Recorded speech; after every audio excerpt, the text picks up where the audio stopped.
Radio mic check 1, 2. This is just for press levels only. Radio mic check level 1, 2.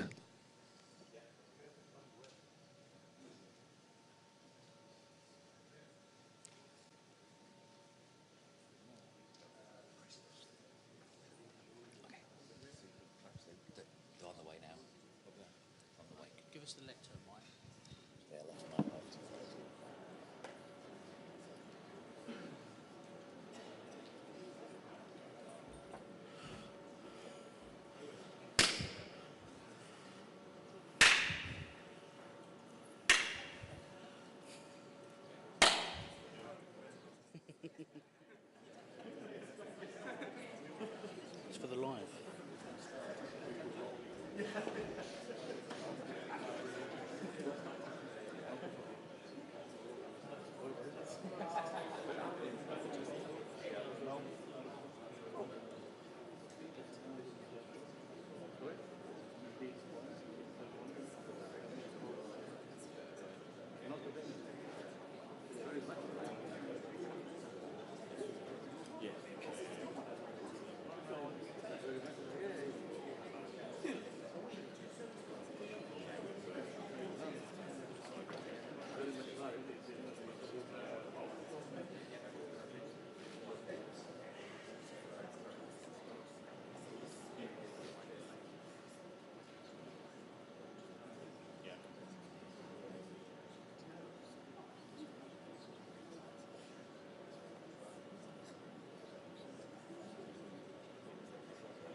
Thanks very much. Thank you for joining us today. It's great to be here at the start of a new year. I know that we heard from the Prime Minister yesterday, and today you're going to hear from Keir, but I can't help feeling that the year in politics is off to a slow start. It's the 5th of January, and I've only still faced just one Chancellor of the Exchequer. But the truth is, whoever is Chancellor or Prime Minister, I'm under no illusions about the scale of the challenges our country faces. In his speech today and over the coming year, Keir and I will continue to set out how we will rise to the challenges our country faces. Because we know that our country has great strengths in industries from life sciences to professional services to our cultural industries, in the brilliance of our universities and our entrepreneurs, and in the talent, the effort and the decency of the British people. But we also know that these have been a difficult few years. Just this week, the price of the weekly food shop has reached record highs, with food prices up by more than 13% in a single year. The crisis we have faced have been global in origin, but each time Britain is uniquely exposed. And for that, the buck stops with successive Conservative governments.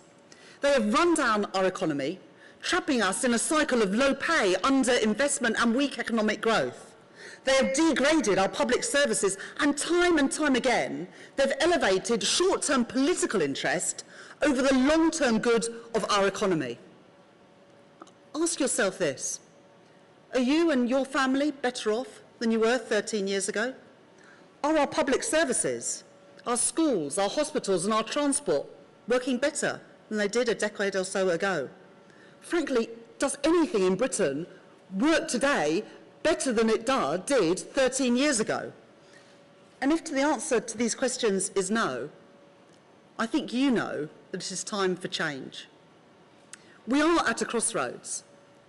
We can follow the Conservatives down the path of managed decline, or we can change course to build a greener, fairer and more dynamic Britain. It will take courage, integrity and vision to repair the damage done and to unlock Britain's enormous potential. A new approach to the economy, with a government that is pro-worker and pro-business, in the knowledge that each is dependent upon the success of the other. So when we invest in our green transition, when we extend security to working people, when we act to rescue our public services once again from Tory neglect, that will not only be because these things are moral responsibilities, though they are that, but because it is a route to a stronger economy. A new way of doing politics, sweeping away the cronyism and the waste of the last few years, which saw billions of pounds in public contracts handed out to friends and donors of the Conservative Party, pushing power out of Westminster and into our nations, our regions and our communities, and restoring public trust. And a new kind of leadership, built on integrity, on stability, and on the understanding that for our country to succeed, the whole country must be able to play its part. That is what Keir is going to speak about today. That is the leadership that he offers. I am proud to serve as his Shadow Chancellor. Now, I would like to say that I'm introducing our next Prime Minister, but you never know how many Tories are going to get through before the next election. So let me just say that I will introduce Britain's next Labour Prime Minister, Keir Starmer.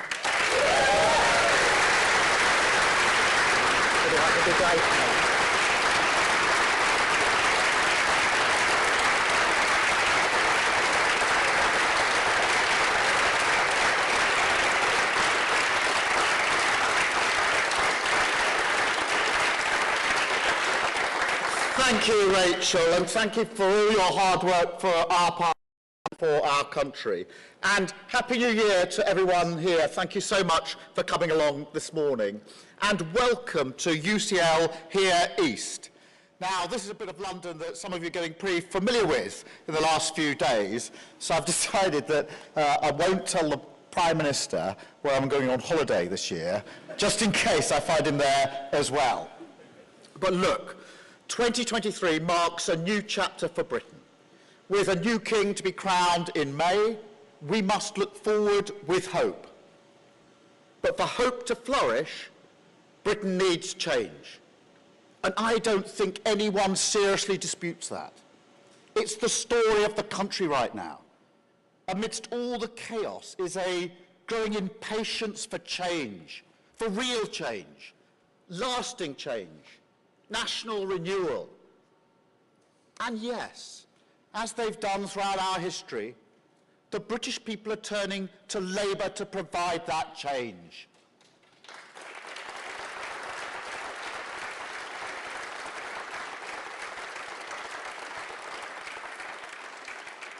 In 2022, they looked at us again, and I felt, for the first time in a while, we could return their gaze with confidence. That the changes we've made on anti-Semitism, on national security and NATO, on making economic stability the platform for everything we do, has restored a degree of trust, laid a foundation, And this year we've got to build on that. People know we care. They always know the Labour Party cares. And they can now see a party that is both competent and compassionate. A party that understands what it means to put service to the country first.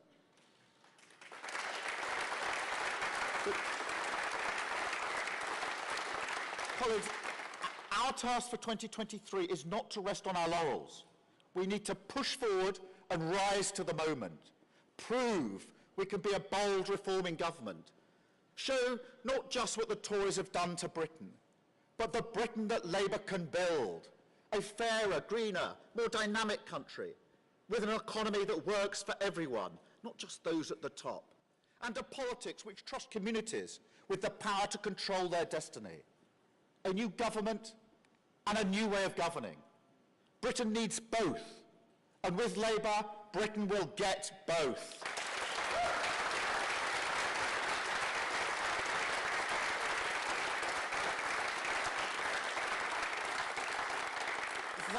That's my message of hope for the new year. We're going to roll up our sleeves, fix the problems, and improve our country. We can't keep expecting the British people to just suck it up. Not without the hope, the possibility of something better.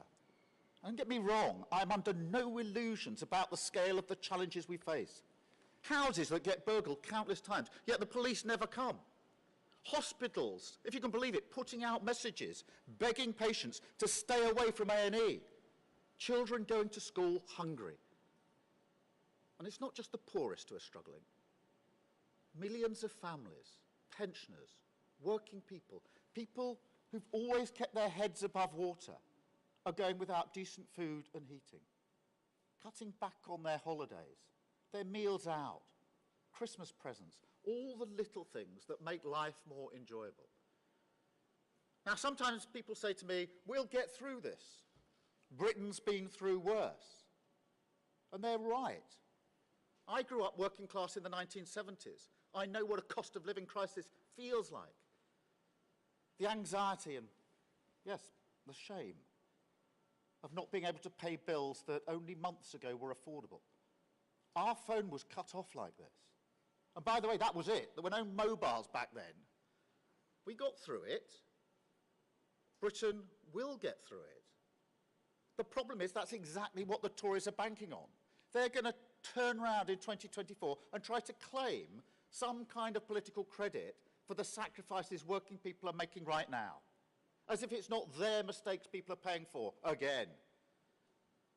But at the heart of this cynical politics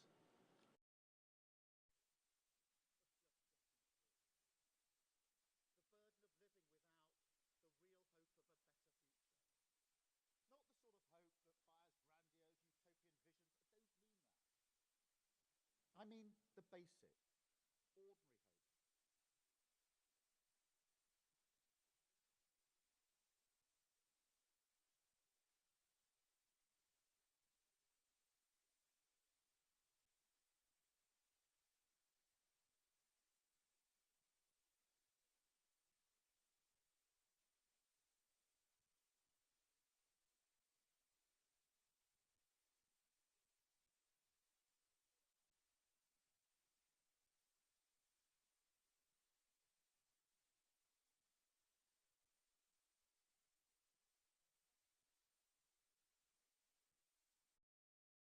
What we can achieve together.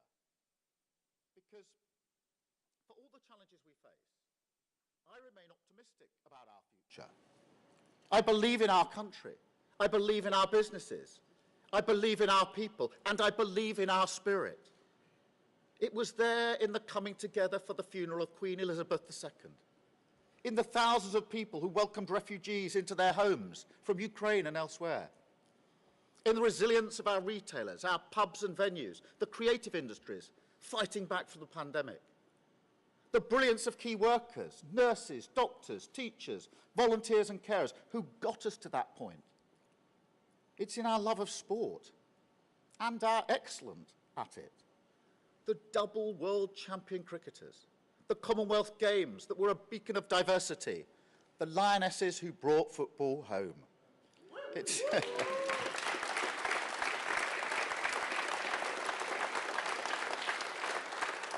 It's our universities, our young people, the researchers in this building and those like it, our manufacturing genius, our superpower services, our startups and innovators, the green entrepreneurs, the builders and retrofitters, insulators and engineers who will bring us energy independence and cheaper bills, the scientists making healthcare more responsive, saving more lives. And it's in our communities, in towns and cities like Burnley, Wolverhampton, Grimsby and Swindon, where the people will tell you, in no uncertain terms, that they do have ambition for themselves and their community. What they lack is a government that shares their ambition.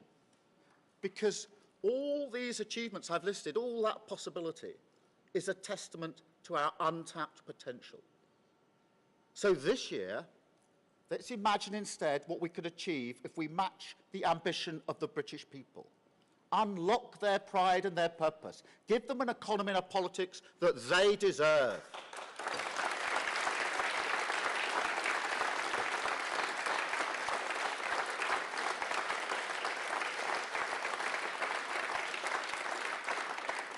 This is crucial because economic change must go hand in hand with political change.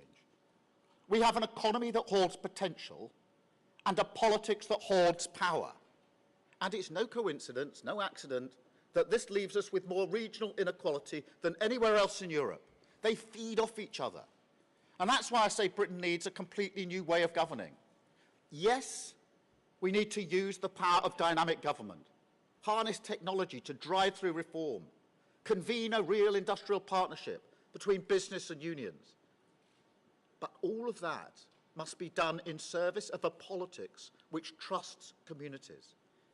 I'm utterly convinced about this. The Westminster system is part of the problem. Now, I came into politics late in my career. I've run large organisations, institutions that had to serve our country, and I've changed them all, including the Labour Party. That's why I came into politics 8 years ago. A new way to serve, a new way to get things done, more opportunities to change our country for the better. But I have to say, I haven't found much of that in Westminster. Yes, there are good people, of course there are. Many MPs share my determination to tackle Britain's problems quickly. But as a system, it doesn't work. You know, sometimes I hear talk about a huge day in Westminster. But all that's happened is someone has passionately described a problem. And then that's it. Nothing's changed. The circus moves on. Rinse and repeat. Honestly, you can't overstate how much a short-term mindset dominates Westminster. And from there, how it infects all the institutions which try and fail to run Britain from the centre. I call it sticking plaster politics. Sticking plaster politics. And in a kind of last-minute frenzy, it sometimes delivers relief. But the long-term cure, that always eludes us. And it's at the heart of all the problems we see across the country right now. I'll give you an example. Energy and the cost of living crisis. Now, thank heavens we have a price freeze this winter. That Labour's campaigning in the summer eventually brought the government to our position and its senses. But truth be told, the price freeze is the perfect example of sticking plaster politics. Necessary, of course, but nonetheless an expensive last-minute fix, papering over cracks in our energy security that have been on display for years. Now, don't get me wrong, nobody criticises the government for the effects of the war in Ukraine. But the war didn't scrap home insulation, the war didn't ban onshore wind, and the war didn't stall British nuclear energy. The Tory government did that.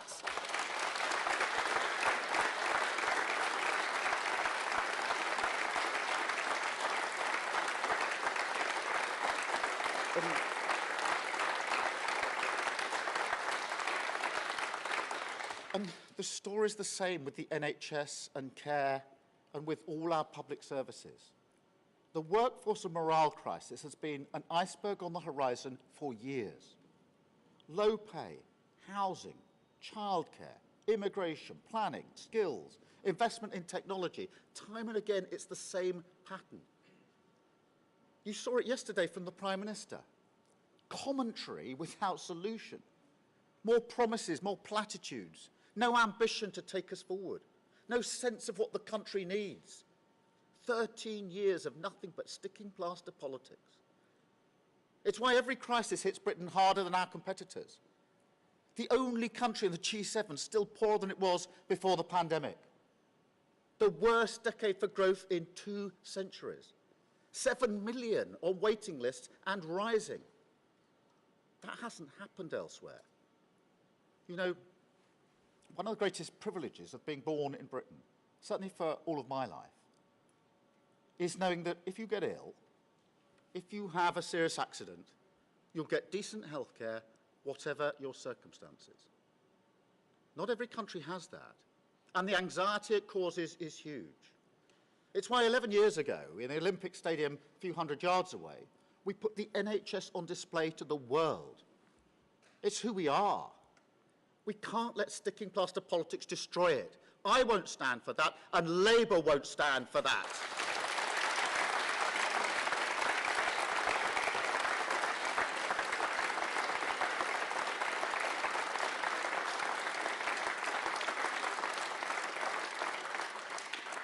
That's why we've got a fully costed plan for the biggest NHS training programme in our history. We'll tackle the capacity crisis with more doctors, more nurses, more health visitors.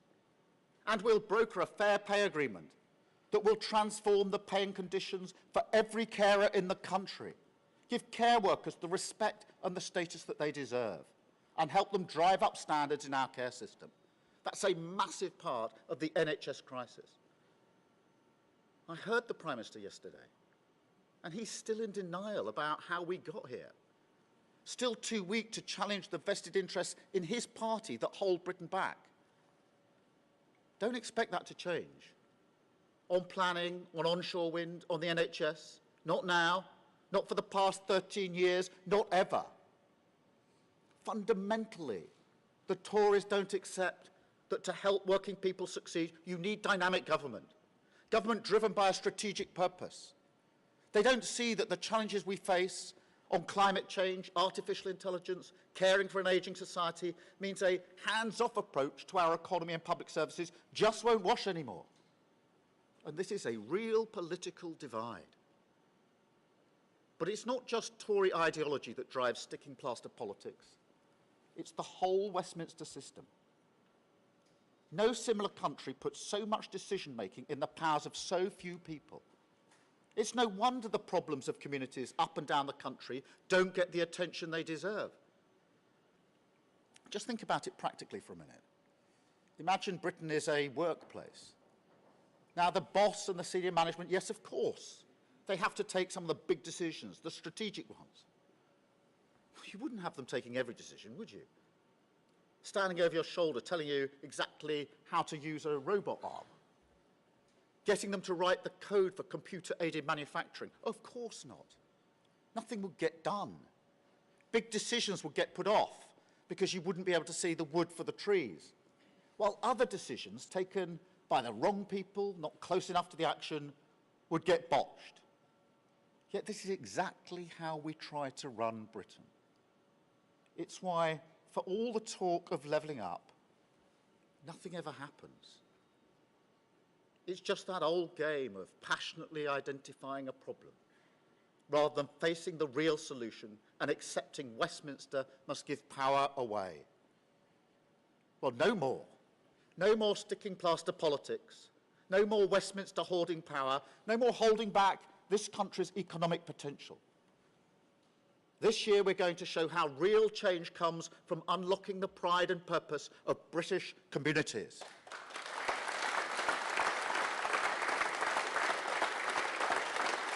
And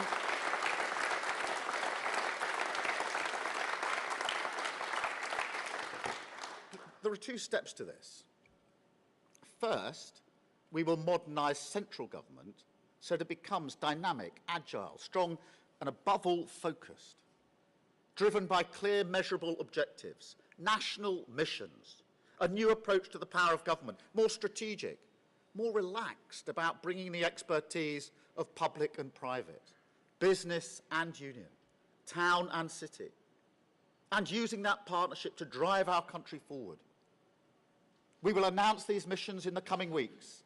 Our manifesto will then be built around them, and they will be the driving force of the next Labour government.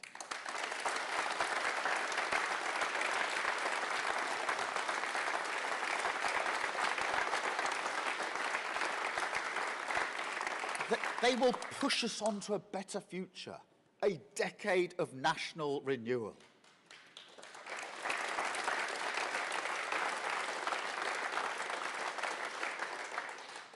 But let me be clear, none of this should be taken as code for Labour getting its big government chequebook out.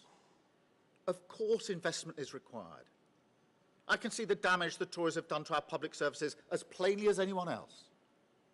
But we won't be able to spend our way out of their mess. It's not as simple as that. Let me give you an example of our different approach. You start with a mission, a plan for 100% clean power generation by 2030. That mission builds on an opportunity that clean British energy is 9 times cheaper than imported fossil fuels. It's backed by investment, public and private, in wind, solar, nuclear, hydrogen, green steel and carbon capture. It's galvanised by reform, by Great British Energy, a newly publicly owned company that will take this opportunity and turn it into good, secure, well-paid British jobs. And it's driven by speed and a long-term vision that doesn't back down when the going gets tough, when vested interests take you on over planning or trying to hold on to fossil fuels. Because if you take action early, if we did this now, then businesses and working people get cheaper bills forever.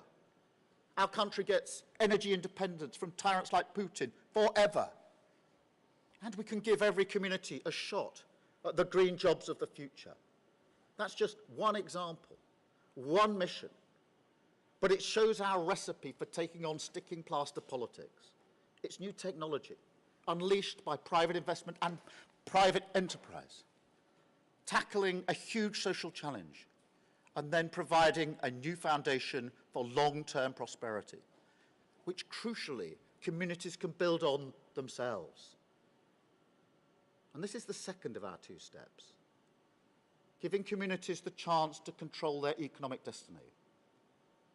The argument is devastatingly simple. The decisions which create wealth in our communities should be taken by local people with skin in the game. And a huge power shift out of Westminster can transform our economy, our politics, and our democracy. I'll go back to Brexit. Yes, a whole host of issues were on that ballot paper. But as I went round the country campaigning for Remain, I couldn't disagree with the basic case so many Leave voters made to me. People who wanted public services they could rely on, high streets they could be proud of, opportunities for the next generation, and all of this in their town or their city. It was the same in the Scottish referendum in 2014. Many of those who voted yes did so for similar reasons. And it's not an unreasonable demand. It's not unreasonable for us to recognise the desire of communities to stand on their own feet. It's what take back control meant. The control people want is control over their lives and their communities. So we will embrace the take back control message, but we'll turn it from a slogan into a solution, from a catchphrase into change. We will spread control out of Westminster, devolve new powers over employment support, transport, energy, climate change, housing, culture, childcare provision, and how councils run their finances. And we'll give communities a new right to request powers which go beyond even that. All this will be in a new Take Back Control bill, a centrepiece of our first King's Speech. That bill will deliver on the demands for a new Britain, a new approach to politics and democracy, a new approach to growth and our economy.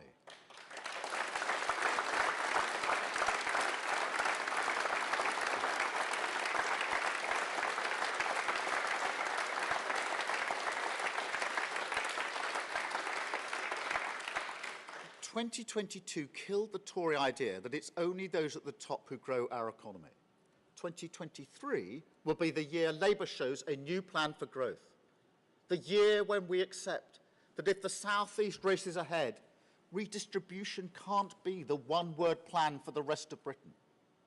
That was also part of the Brexit moment. Working people want their town or city to prosper by standing on their own feet. They want growth from the grassroots, to create wealth on their terms and in their way. So let me spell it out. No more shortcuts. Strong, dynamic government is necessary, but it's not sufficient. Communities need strong public services, but that's not enough on its own. For national renewal, there is no substitute for a robust private sector creating wealth in every community. You can see this in the precision engineers and life scientists in Glasgow, the video game visionaries in Dundee, the cyber security firms of the valleys in South Wales, the hydrogen corridor in Teesside, nano manufacturing in Northern Ireland, ceramics in North Staffordshire, fuel cells in the West Midlands, robotics in Manchester. We need to turbocharge this potential, but Westminster can't do that on its own. It can only do it with communities. That's why Labour will give them the trust, the power, and the control. We won't accept decline, won't write our country off, won't leave Britain in a brace position, buffeted from crisis to crisis, holding on, trying to make it through. That's no way to live, and it's no way to run a country.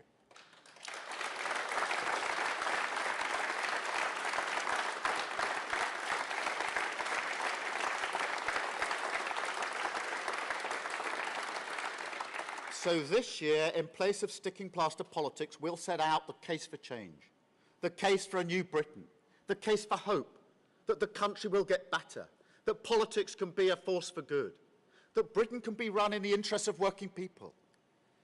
We can feel the public looking at us again, and we won't let up.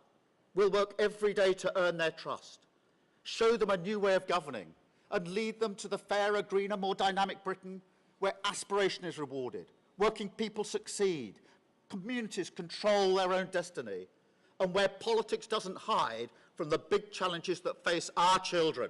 Thank you very much. Thank you. Thank you. Thank you very much.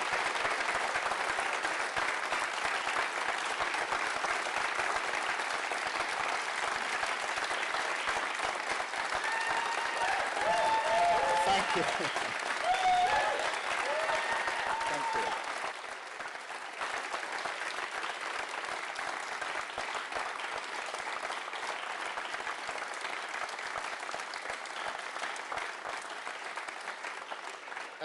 Thank you very much. We're now going to take some questions from the media, and I want to get through quite a few of these, so can I encourage all our colleagues from the media just to ask one question rather than the growing habit of 2 or 3 or 4. So I think we're going to start with Chris Mason from the BBC.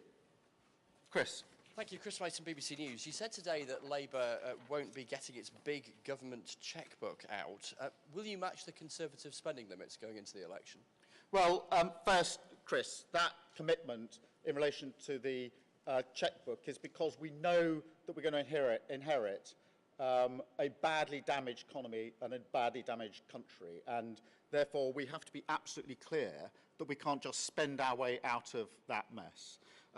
Obviously, we'll set out our case as we go into the election, and we have already set out our fiscal rules in terms of spending for day-to-day, only borrowing to invest, and getting debt down as a percentage of our economy. They will be the rules that we go into, but what I'm trying to set out today is a different approach and making it absolutely clear that it's a different way of working, it's about partnership, it's about pushing power away from Westminster that matters in all of this. But after 13 years of failure on every level, we know we're going to inherit a very badly damaged economy. And therefore, that is what drives me to say we will not be getting out that big government chequebook. Everything that we say we will do will be fully costed and set out as it already has been, and we'll do that going into the election. Thank you, Chris. I've got Ali from Sky. Hello, Ali Fortescue from Sky. Now, you've criticised Rishi Sunak yesterday for being light on policy, but when it comes to the big issues that are impacting people right now, NHS pay, the strikes, what exactly are you going to do to help people? It's not clear what you're saying beyond saying that you would do a better job than the Tories. You say you're not willing to get your big chequebook out, but how are you going to fix those problems, help people right now? What difficult decisions are you going to be willing to make? Well, look, Ali, I have criticised the Prime Minister. You're absolutely right. I thought his promises were weak and low ambition. Inflation's the biggest example of that. Saying you get inflation down at a rate lower than is already predicted is not a big promise to the British public.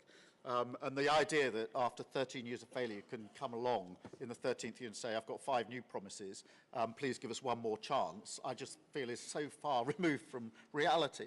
But in relation to your question, obviously there are things we need to do this winter to get us through, and we've argued the case for discharging patients more quickly, virtual wards. There are many things we're making use of facilities.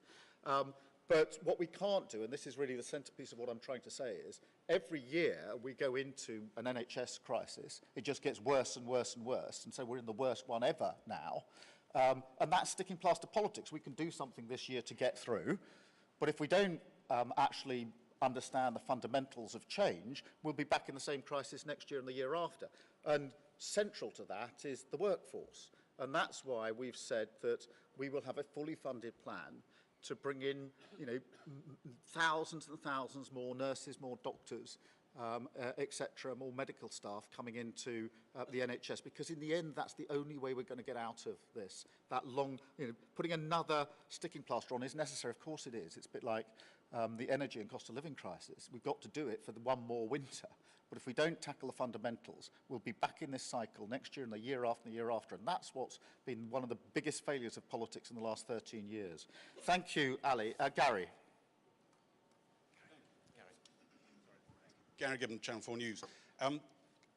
It doesn't sound like you do want to splash the cash. So beyond your sort of costed extra investment in things like the NHS, you are going to be looking for more from the same money, or more from less even, sometimes in public services. Can I ask you about one specific area of that?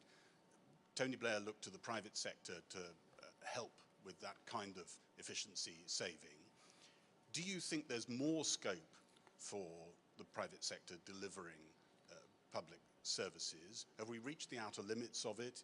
Is it sometimes what works? Could there be a whole new development in that under your premiership? Well, Gary, thank you for that question. The way I see it is this, that if a party wins an election and sets out its stall, its programme for change, it's then got to answer the question, well, how are you going to deliver that? And there are 3 basic models. One is you suck it all up to the centre and try to deliver it all through the state. I don't think that works, and we won't be doing that, to be clear. The other is to say, well, we've set out what we want to achieve, but it's the market that knows best, so we'll now leave it to the market. I don't believe in that model. I don't think that's worked either. And that's why what I'm proposing today, what we've put on the table, is a partnership model where with the an agile, active state working in partnership with private business, we deliver together, each clear about what their role is in that partnership. And that's the way in which we deliver for the future. But Gary, there's another part to your question which is really important as well, because I've obviously said we're not going to get the big chequebook out, but that is reform.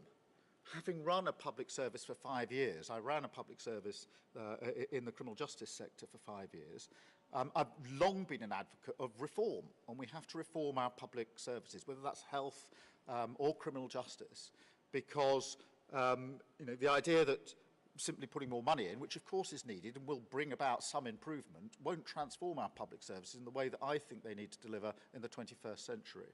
Gary, thank you for that. Harry from ITV. Thank you. You've said you want to avoid sticking plaster politics, but sometimes immediate crises require short-term solutions. So take the strikes this week, for example. What would you actually do differently in your negotiations with the unions? You said that you would take them seriously. Well, would you ignore the NHS pay recommendation? Would you offer more than 5%? You said you won't offer 19%, but would you offer more than what's already been offered at the moment? Look, Harry, firstly, I think it's very important in relation to industrial action to understand quite how much people are struggling to make ends meet and why they're driven to this action, particularly the nurses. Never been on strike nationally ever before. Now, I don't want to see these strikes. I don't think there's any nurse, certainly that I've spoken to or heard of, who wants to be on strike. On the contrary, before they went on strike, in those final days, they said to the government, just come in the room with us and talk to us and we won't go on strike. And the government refused. So I would get in the room. I would talk to them. And there's going to have to be compromise. And I also ask, Harry, this. The government hasn't got a strategy. What's it going to do?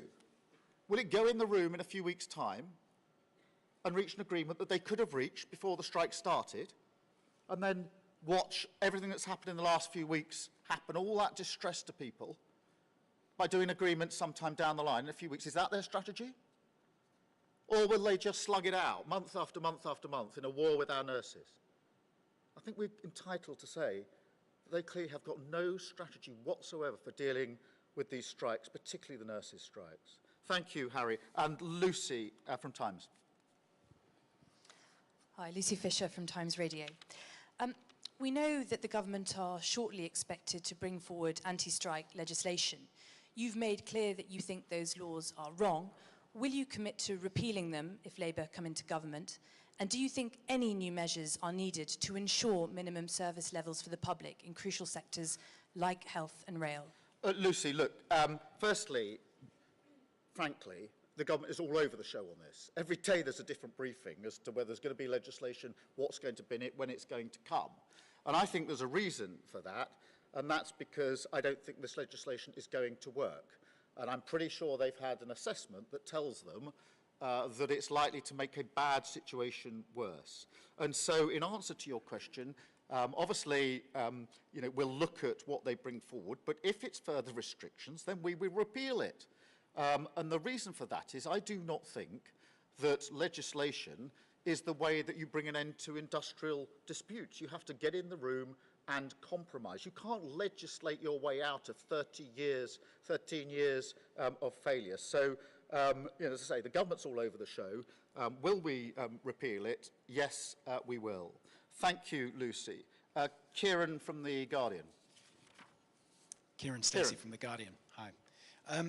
You talk about nurses. At the moment, the government appears to be budgeting for a 2% pay rise for nurses in 2023-2024. You said 19% is too much. Will you at least say that 2% is too little if that is what ends up being the offer? Well, Kieran, let's wait and see what the government actually brings forward, because there's been a lot of speculation. And I'm not going to stand here before the start of those negotiations and say what the right percentage is. Neither the health service nor the unions would expect me to do that. But what I do expect is the government to go into the room and compromise and talk to the nurses. All they're asking is for the government to get in the room. I think many people watching this, or just looking on in politics and seeing nurses on strike for the first time, would stand or watch in disbelief. All the nurses are saying is, come into the room and talk to us, and we won't be on strike. And the government won't do it. And I think that's the central reason that we're stuck in this situation. Henry, Times. Hi, Henry Zeffman from The Times. If you are restraining spending now, no longer getting out the big government chequebook, do you still stand by the policy of abolishing university tuition fees? Well, look, I mean, university tuition fees, are not working well. They burden young people going forward. Obviously, we've got a number of propositions in relation to those fees that we will put forward as we go into the election. But, you know, I have to be honest about it. The damage that's been done to our economy means that we are going to have to, and we know we will, cost everything as we go into that election. And we will do that with discipline as we've done it so far. So I'm not going to spell out our manifesto in advance, Henry. You know I won't do that. You don't expect me to do that. But I can say that every commitment we made will be absolutely fully funded. That's a cast iron guarantee as we go into that election. Jack from The Sun. Thank you. Keir Starmer, you used your New Year's message to try and champion Brexit voters like never before, even announcing a take-back control bill. Many of them will remember you advocating for a second referendum. Do you now regret that, and why should they now believe you? Well, Jack, even in those turbulent years, 2016 to 2019, I was always making the argument that there was always something very important sitting behind that leave vote. That phrase, take back control, was really powerful. It was like a Heineken phrase. It got into people. And the more they asked themselves, do I have enough control? The more they answer that question, no. And if you can't make ends meet in your family, you don't have control. If you don't have a secure job, you don't have control. If you feel you can't go out after dark because of antisocial behaviour, you don't have control. And I've always accepted that argument. That's why I said in my speech that you can't deny the basic arguments being made. And I think it's time for us to embrace it. We're now many years on from that referendum, and that change has never happened. And we intend, as I say, to turn that slogan into a solution and to bring forward that bill, the Take Back Control bill, to deliver it in action. Thank you, Jack. Lizzie from the Mirror. Hi, Keir. Mark Drakeford recently said that Welsh Labour was readying for a snap election because he believes that the government could be on the brink of collapse. Are you doing the same? Lizzie, in the autumn, put our party on an election footing. So I reorganised our teams. I went through everything we needed to do to be election ready because back then I thought the government could fall at any time. And we need to be ready if it falls at any time. And I've always seen my task as Labour leader. I started in April 2020. The Labour Party was flat down on the floor. My job was to change the Labour Party, to recognise if you lose that badly, you don't look at the electorate and say, what were you doing? You change your party. To demonstrate that the government was unfit to govern, and then to lay out the alternative case. And we've been sticking to those tasks, and we are now ready for an election, and I put the party on that basis some time ago. I mean, as to when the election will be, your guess is as good as mine. I think it should be straight away. I think after 13 years of failure, 13 years of failure on our economy, growing the economy has been far, far too slow over the last 13 years. Our public services are on their knees. They've done huge damage last autumn to our economy. And, I think people are entitled to say, we don't want any more of this. We should have a general election as soon as possible. Thank you, Lizzie. Camilla from The Telegraph. Camilla. Thank you. You're giving a speech in the same venue as the Prime Minister did yesterday. You're both, I know you We booked it first, that's all I'd say. But it's a great venue. You're both promising competence, economic stability and optimism. You both appear to be battling for the centre ground. How can you explain to voters what is the real difference between the two of you? Oh, just look at the last 13 years. How can you seriously come along after 13 years of low growth, 13 years of public services being pushed to their knees, 13 years of quashing the aspirations of many people across the country? Nobody really disputes that our country is in a real state, that it's in a real mess. To come along 13 years along the line and say, well, I mean, the Prime Minister yesterday, it was almost as if he had sort of suddenly arrived from the moon. I was looking around saying, everything's busted, nothing's working. There was a real commentary thing. There's a bit in his speech where he says, NHS not working, education not working, economy not working. Yeah, and you've been in power for 13 years. So that is the fundamental distinction. No good coming along and making 5 bland promises. and saying, well, just give us another chance. I'm sorry about the last 13 years. That's just not going to wash with the British public. Thank you, Camilla. David from the Mail. Thanks very much. Your speech didn't mention immigration, particularly the issue of small boats, which the PM made a cast iron pledge on yesterday. Was it absent from your speech because you don't have a plan? And if you do have a plan, what is it? Well, David, we do have a plan, and we've set it out before many, many times. And it's a 5-point plan, but the two most important, as far as I'm concerned, are, firstly, I don't want anybody crossing the channel in that way. Nobody should want that, anybody making that dangerous journey. The way to deal with that, in my view, is to tackle the criminal gangs upstream. Criminal gangs are running this. They're running people to the border in North France.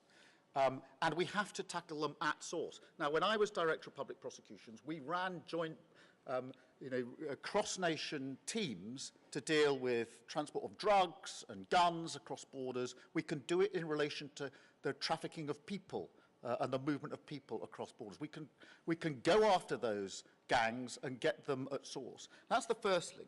The second thing, David, is this. The appalling delay in processing asylum applications is at the heart of this.